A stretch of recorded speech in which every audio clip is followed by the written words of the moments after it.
So we want to be on social media to reach people and connect with people. But once you are engaging with them, it's so critical to now get them onto an email list or a text list.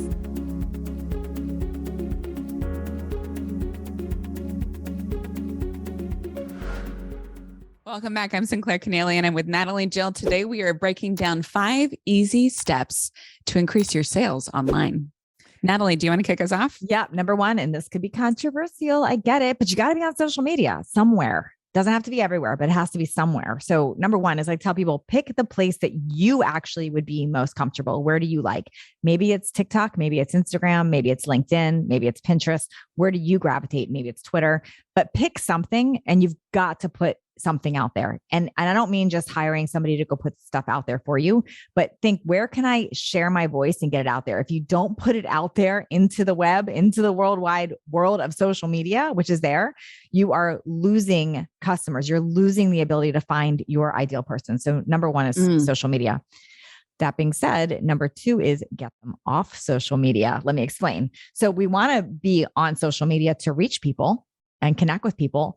But once you are engaging with them, it's so critical to now get them onto an email list or a text list, get them off there, because we don't own the social media platforms, right? So I use that as the fishing place. Like, you're going to go out and go fishing, you're going to connect with people, you're meeting them, but then you need to get them into your world through email or text. So good. What would your third be? Third would be, is while you're doing it, make sure that you are connecting with them face-to-face, meaning video, lives, things like that. If we're just using graphics and images, there's really no personality behind that. So really being aware of that. It doesn't take a lot, but just having a few videos where people can hear your voice, or going live and doing it. Remember, you want to treat this like a party, like you're out there interviewing, meeting, interacting with people. And if it's just a graphic or an image, there's no connection there. But when you use video, or you use recordings, going live, going like that, people actually see your personality and they're going to be much more likely to connect to you. Such a good reminder. We always want to skip over those super simple steps, a lot right? of people do. It doesn't take much. You can batch or create those things too, but you've got to show your personality and get that out there so people want to work with you. And you are the master at that. Okay. So one of the things I want to add in is understanding the psychology of an opt-in and what is actually working today. So if you want to increase sales online and you're trying to pull people off of social media, they need a reason, right, to come onto your list, to come onto your website. And an opt-in, it used to be enough way back in the day to just be like, oh, look how smart I am. Here's a listicle of this, and that. Here's basically me proving to you how smart I am. Nobody cares.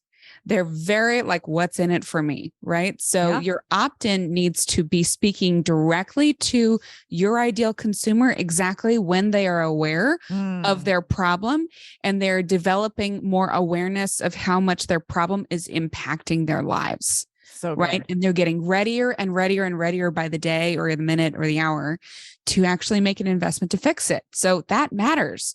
So your opt-in is not just like, here's 27 things I know. Right. Would be 27 things that highlight what your problem is so you can get more understanding of the problem itself. Right. So good.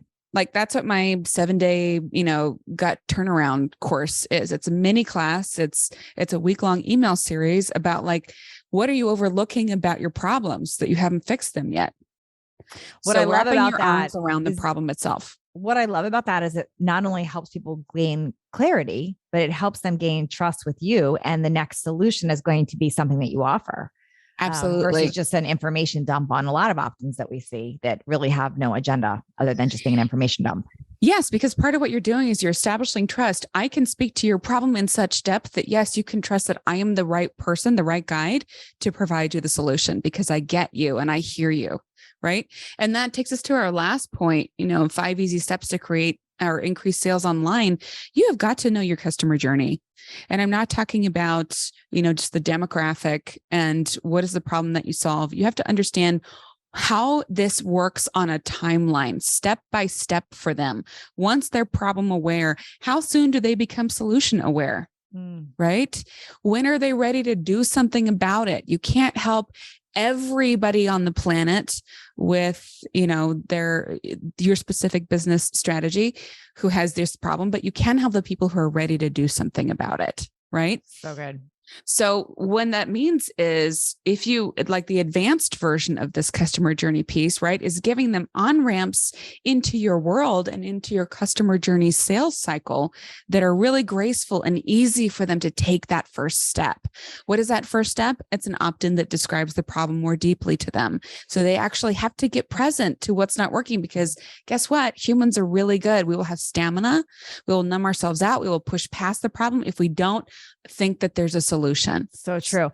Now, I know we said 5, Sinclair, but I'm going to just self-disclaimer. We never claimed to be math experts. We said we're sales experts. So I'm going to give a 6th one. Big difference. So I'm going to give a 6 because I just thought of it as you were talking. My mind went there and I said, I have to say this. So number 6, I'm adding on. So 5 plus a bonus. Number 6, I would have to say is you have to tell people what it is that you sell, and you've got to ask for it, because one obvious way to increase sales online is to get in the game and to tell people that you have an offer. Too many times people start a social media account, they get online and they're not actually making an offer or letting people know what it is that they can solve or what it is that they do. So you've got to put yourself in the game and get out there and tell them what it is that you sell. So you're really talking about seeding, right? Seeding is, there's a whole art to this where you're like introducing the concept that, yeah, I have these, experiences that you can purchase from me, whether they're DIY courses or services or products.